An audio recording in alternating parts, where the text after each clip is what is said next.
कैसे हैं, ठीक ठाक हैं। और आज कटिंग करने का तरीका बताऊंगा। शोल्डर ये मीडियम साइज़ है, 15 इंच के शोल्डर हैं इसके। और ऊपर भी ये 3 निशान लगाने हैं।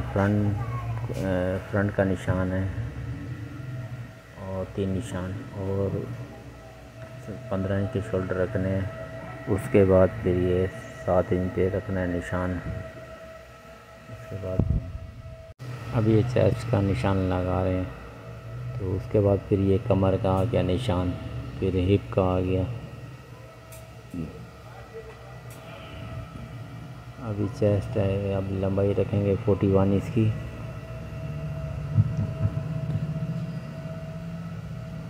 ये दामन का निशान लगा के दामन 25 इंच का रखेंगे इसका।